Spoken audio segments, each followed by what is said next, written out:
Boa tarde. Ficar muito tempo sem comer, exagerar nos temperos ou no cafezinho, tudo isso pode acabar levando àquela sensação de dor no estômago. E boa parte da população sofre desse mal com frequência. Procurar logo o médico é fundamental. Quanto antes começar o tratamento, melhores serão os resultados. O Pronto Atendimento de hoje vai falar sobre gastrite e outros problemas de estômago. Você pode participar enviando suas perguntas pela nossa página no Facebook ou pelo portal de conteúdo da TV Cultura, o cemais.com.br/pronto atendimento. Para conversar com a gente sobre o tema, está aqui a médica Luciana Lobato. Ela é professora de gastroenterologia e chefe do setor de motilidade digestiva da Unifesp.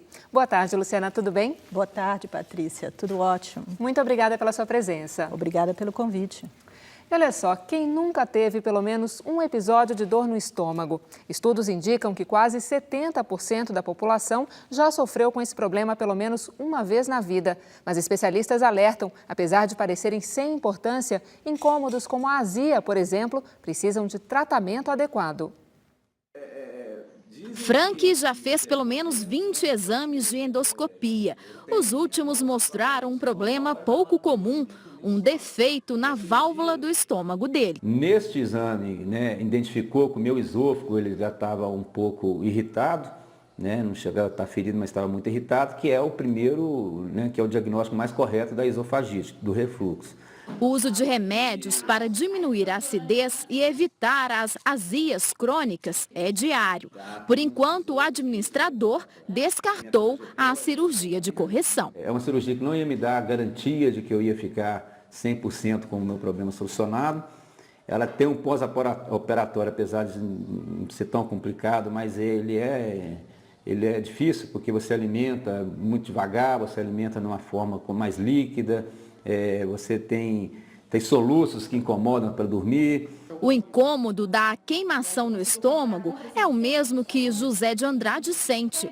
Ele fez uso de remédios durante 10 anos por conta própria. Hoje, a azia já virou gastrite. Eu engordei mais daquela época que eu fiz para hoje, estou comendo mais, então...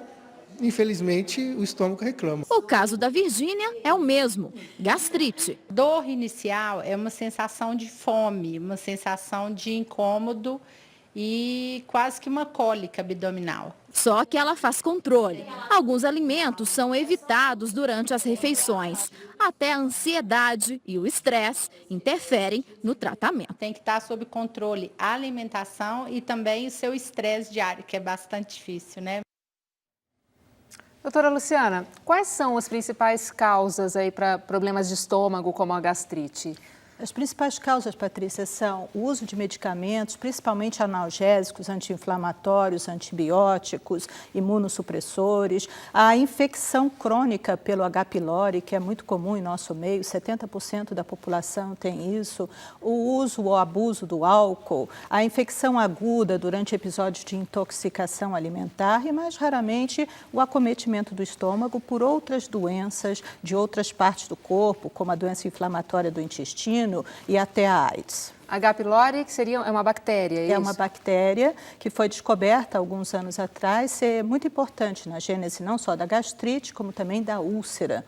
E ela contamina o estômago, causando uma série de alterações que acabam levando a gastrite ou mesmo a úlcera. Agora, a gente viu na reportagem a pessoa comentando sobre a questão do estresse, né? Os fatores emocionais também podem causar a gastrite ou agravar? Sim, o estresse agudo, principalmente estresses grandes, como grandes cirurgias, traumas, perdas familiares, perdas no emprego, são muito associados não só ao agravamento da gastrite, como também até como causa. Os sintomas mais comuns quais são, doutora Luciana? Sintomas geralmente são esses manifestados pelos pacientes que apresentaram os casos. Uma dor na região de parte de cima da barriga, em geral essa dor vem acompanhada de náusea, vômito, às vezes o paciente sente que não esvazia o estômago, ele está empachado, alguns pacientes relatam que quase não conseguem comer, com pouca comida o estômago parece que já está muito cheio. Esses são os primeiros sintomas ou os principais da gastrite. É preciso que a gente diferencie um pouquinho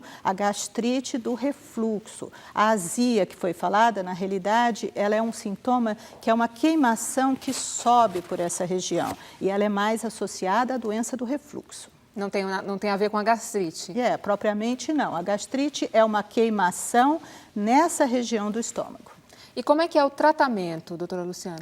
O tratamento inclui não só medidas comportamentais, alterações alimentares, anti-estresse e medicamentos que alteram a produção de ácido ou inibem. Entre essas partes alimentares que a gente recomenda que o paciente tenha uma vida regrada, se alimente a cada 3 horas, no máximo 4 horas, evite longos períodos de jejum, coma alimentos pouco temperados, evite, por exemplo, a pimenta, a hortelã, o chocolate, o alho, a cebola, o vinagre, também temperar com limão, que são temperos que causam um pouco mais de agressão à mucosa do estômago. E, além disso, evitem comida gordurosa, fritura, carnes de porco, que são cafeína, o cafezinho brasileiro, né, deve ser tomado com educação, com cuidado e não como a gente toma toda hora, né? Assim mesmo também o chá preto, ele também é associado a grande quantidade de cafeína. Os refrigerantes também são bastante agressores ao estômago, não só pelo gás, mas também pelo ácido, eles são bebidas extremamente ácidas. E é um cuidado que deve ser constante, né, doutora Luciana? Sim, os cuidados com a alimentação devem ser constantes e o tratamento específico deve ser direcionado para a causa da gastrite. Uma vez tratado a causa específica, o paciente deve melhorar. A gente tem aqui uma pergunta da Regina Guterman. A senhora falou entre as causas da gastrite a bactéria H. pylori, né? Ela pergunta se quem tem H. pylori e não tem sintomas precisa fazer o tratamento para eliminar a bactéria. Ela diz que ela foi em 2 médicos e eles têm opiniões diferentes. Realmente, isso é um questionamento grande. O tratamento do H. pylori em pacientes que não têm sintomas depende de outros fatores. Pela literatura mundial, é recomendado o tratamento nesses casos nos pacientes que têm úlcera péptica, têm antecedentes familiares de câncer gástrico, tem câncer gástrico ou linfoma gástrico e tem bulbododenite erosiva. Caso contrário, não é obrigatório o tratamento, mesmo porque 70% da população é infectada pelo H. pylori e se ela tratar sem necessidade, ela pode se reinfectar e cada vez ser mais difícil o tratamento. Essa infecção se dá como, doutora? Através da via fecal oral, ou seja, a contaminação de alimentos, em geral está associado a condições socioeconômicas menores, a aglomerações populacionais, por exemplo, vidas em creche, infância em que passa em creche, famílias que moram grande quantidade de pessoas em 1 ou 2 cômodos. A Maria Cristina, ela pergunta se o leite pode aliviar a dor de estômago. O leite, Maria Cristina, ele é uma substância alcalina, então ele alivia temporariamente a dor do estômago, mas ele causa um problema que é um rebote. Depois que alivia, ele estimula uma grande produção de ácido e, em consequência, você piora depois. Então, não é recomendado o uso de leite para tratamento da dor do estômago. A Vera, aqui de São Paulo, ela pergunta se os sintomas da gastrite podem mascarar outros problemas como apendicite. No início da apendicite, o paciente começa com uma dor, um pouco de náusea na parte de cima do abdômen e depois, um dia depois, ele vai e se localiza nessa região do apêndice. Mas o mais importante, em termos desses sintomas, é que eles são indistinguíveis de sintomas de doenças graves, como, por exemplo, o câncer do estômago. Tem os mesmos sintomas da gastrite. Muitas vezes o paciente fica naquela, eu tenho gastrite, não procura um médico. Então, a presença desses sintomas, principalmente em pacientes acima de 40 anos, é obrigatória a procura de um gastroenterologista, principalmente na presença de sintomas de alarme. O que são sintomas de alarme? São aqueles quando começa a emagrecer, começa a sangrar, tem um vômito de sangue ou uma evacuação de sangue, ou na família dele, alguém já teve câncer do estômago e isso deve suscitar uma procura mais rápida pelo médico. Como a gente falou na abertura do programa, não se deve achar que é normal, que é coisa sem importância, tem que sempre ir ao médico, até para constatar, né, se tem alguma coisa mais grave ou não. Com certeza. A gente tem aqui a pergunta do Roque, de Petrolândia, Santa Catarina. Ele diz que ele tem esofagite de refluxo erosiva e que já tomou vários remédios e não resolveu nada. Ele cita até aqui alguns: cimetidina, omeprazol, lanzoprazol. Ele pergunta o que ele deve fazer, porque ele continua com azia, mesmo fazendo a dieta completa. Então, a doença do refluxo, embora muitas pessoas não saibam, ela é uma doença crônica, assim como a hipertensão, a diabetes. Então, o tratamento ele deve ser continuado, ele não pode ser interrompido. Inicialmente, a gente dá medicamentos e medidas alimentares que aliviam os sintomas, cicatrizam as lesões e depois o paciente precisa dar continuidade através de um tratamento de manutenção para manter-se sem sintomas. A interrupção do tratamento em pacientes na forma erosiva, como é o caso do nosso paciente, eles têm um retorno de sintomas 80% no primeiro ano que param o tratamento. Então tem que tratar e cuidar para sempre, né, doutora Luciana? Para sempre. A pergunta aqui da Tati, ela diz que ela sofre bastante com dor de estômago. Se ela não cuidar, o que pode acontecer? Então, Tati, a dor de estômago, né, se ela for, a gente precisa primeiro diagnosticar o que é. Se ela for uma gastrite, a gastrite, se ela se torna crônica, ela pode, e se for causada por Helicobacter pylori, ela pode favorecer a longo prazo a evolução para situações mais graves, como a gastrite atrófica e depois o câncer ou até o linfoma, um tipo de linfoma especial do estômago. Então, a gente deve, primeiro, fazer uma endoscopia, diagnosticar se tem associação com Helicobacter, tratar essa paciente para evitar uma evolução a longo prazo para alguma doença mais grave. Agora a gente vai para as ruas de Campina Grande, na Paraíba, para ver mais uma dúvida sobre o tema. Vamos ter imagens são da TV Itararé. Meu nome é Eduarda, sou de Campina Grande. Quais são as complicações causadas pelo refluxo? Então, voltando a falar de refluxo, as complicações que podem acontecer. Então, as pessoas têm a ideia que o refluxo é uma doença inócua, sem importância. Na realidade, essa pergunta é muito apropriada, porque dá a chance da gente falar sobre isso. A doença do refluxo, ela pode ser sem nenhuma lesão no esôfago, ou primeiro ter as erosões que o paciente anterior reclamou, e, se não tratada, isso pode evoluir para úlcera do esôfago, hemorragia, estenose, que é a diminuição do calibre da luz do esôfago, que eventualmente leva a dificuldade para se alimentar, e mais à distância, o esôfago de Barrett, que é uma lesão pré-maligna. Ela facilita ou é uma condição inicial para desenvolvimento do câncer do esôfago. Então, a gente sugere que os pacientes tratem, principalmente pacientes do sexo masculino, brancos, idosos, maiores de 60 anos, são muito suscetíveis à evolução para o esôfago de Barrett. Tem que tratar o quanto antes, né, doutora? Tratar o quanto antes e prolongadamente, mantendo a manutenção necessária. A Kelly Dias, ela diz que ela sofre com hérnia de hiato há 7 anos. Ela pergunta qual o melhor tratamento e como deve ser a alimentação. A hérnia de hiato, o que seria, doutora? Então, a hérnia de hiato é o deslocamento de parte do estômago para o tórax. Normalmente, o estômago fica abaixo do diafragma, né, no abdômen. Então, quando tem uma hérnia, ele sobe, mas sobe parte dele. O importante da hérnia é saber o quanto subiu e se ela está ou não associada a refluxo. Hérnias pequenas, como 1,5 centímetro, 2 centímetros, podem não estar associadas a refluxo e simplesmente um acompanhamento sem maiores tratamentos. Eu sugeriria apenas uma dieta mais regrada, né, mais correta, alimentar-se a cada 3 horas, evitar encher demais o estômago, comidas gordurosas, frituras, esse tipo de coisa. Os alimentos mais adequados seriam quais? Então, os alimentos mais adequados para o refluxo são alimentos pouco gordurosos, que não têm fritura, também sem cafeína, menos tempero, mas o importante também é o volume que você põe na barriga. Então, assim, se você come uma refeição grande, copiosa de uma vez só, a chance de refluxo é maior. Então, você deve fracionar essa refeição em pequenos pedaços várias vezes ao dia, evitar beber líquidos às refeições e, principalmente, evitar deitar após a alimentação. Então, você deve esperar de 2 a 3 horas para se alimentar ou para fazer exercícios, porque senão você pode favorecer a subida do conteúdo do estômago para o esôfago, que é o refluxo. Falando em alimentos, a gente tem uma pergunta aqui da Terezinha Maria. Ela pergunta se tem algum alimento que pode ajudar a controlar as crises de gastrite.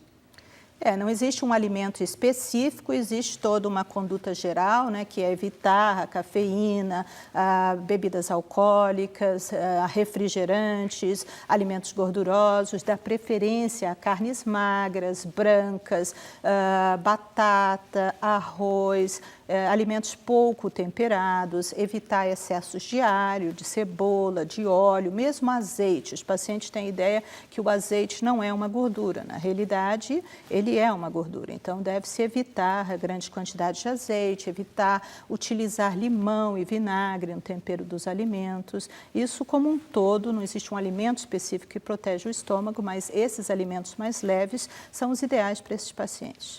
A Ruth gostaria de saber se gastrite vira úlcera. Então, assim, a gastrite, ela não vira úlcera, mas os sintomas são bastante semelhantes. Então, muitas vezes o paciente com úlcera acha que ele tem uma gastrite, não dá pouca importância, né? A úlcera, em geral, ela é localizada um pouco mais adiante, no duodeno.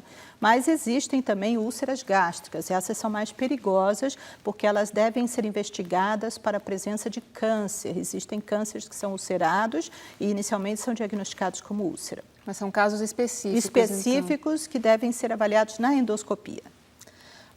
O Jean Clay, de Coité, Bahia, ele diz que fez exames e foi diagnosticado esofagite e gastrite moderada, e ele está em tratamento. A pergunta é sobre a fome constante que tenho, mesmo num curto espaço após as refeições. O que acontece? Existe relação entre essa fome e a gastrite? Não, o que existe é que a gente sugere que o estômago não fique vazio, né? Mais do que 3 horas após uma refeição, porque isso favorece a ação do ácido do estômago sobre o seu revestimento interno, favorecendo a piora da gastrite. Mas não existe uma relação direta entre gastrite e fome. O que acontece é que toda vez que o paciente com gastrite come, em geral ele tem um certo alívio. Aí parece que dá uma urgência em querer comer novamente quando começa a sentir dor, né? A Luciene Fernandes, ela gostaria de saber se dor no estômago gostaria de saber sobre dor no estômago e queimação e gastrite ou gostaria de saber, desculpa, se dor no estômago e queimação é gastrite ou refluxo. Ela disse que no começo ela sentiu um pouco de dor e em seguida muita queimação. Já faz tratamento há 4 meses, nunca mais sentiu a dor, mas a queimação continua. Ela gostaria de saber o que pode ser isso. Então, a diferenciação entre gastrite e doença do refluxo é que a gastrite ela é um problema no estômago e o refluxo é no esôfago. Então, a queimação da doença do refluxo, ela é ascendente nessa região, pode ou não chegar a um gosto ácido na boca, o paciente em geral tem regurgitação, sobe um líquido amargo, ele pode ter arroto. Esses são os sintomas principais da doença do refluxo. Os principais da gastrite já são um pouquinho diferentes. Ela tem uma queimação centrada nessa região, ela em geral tem empachamento, que é essa sensação de que o estômago não esvazia, pode ter náuseas, pode ter vômito. É claro que existe uma certa interseção de sintomas entre essas duas doenças. Nada impede que a doença do refluxo também apresente náuseas, também apresente vômitos, até mesmo soluços, é uma coisa que é possível. Mas os sintomas principais são esses. O Benedito Gomes, ele pergunta se limão é bom para o estômago. Não, Benedito, o limão é um líquido extremamente ácido, então ele é prejudicial para o revestimento interno do estômago. Você deve evitar, não só em tempero, como também em sucos, né? Você pode, eventualmente, pingar algumas gotinhas de limão na água, uma limonada leve, mas não, assim, tomar limão para tratar o problema da gastrite. E o João pergunta sobre água com gás, se água com gás faz mal para o estômago. Todas as bebidas gasosas, não é que elas façam mal, mas em geral elas são ácidas e elas causam maior acentuação dos sintomas. Ou o próprio gás retido dentro do estômago dá uma certa distensão, desconforto, o paciente arrota após a alimentação e isso leva ele a pensar que o quadro está mais agravado, está pior. Então, se a pessoa tem problema de estômago, melhor evitar. Evitar bebidas gasosas e refrigerantes. Doutora Luciana, muito obrigada pela sua presença. O programa chegou ao fim, a gente está recebendo várias perguntas de telespectadores. Espero que a senhora possa voltar para a gente falar mais sobre esse tema. Será um prazer, Patrícia, muito obrigada. E o Pronto Atendimento deste sábado fica por aqui. Nós voltamos na segunda-feira, às 8 da manhã, para falar sobre Previdência Social e Direitos Trabalhistas. Um ótimo fim de semana para você.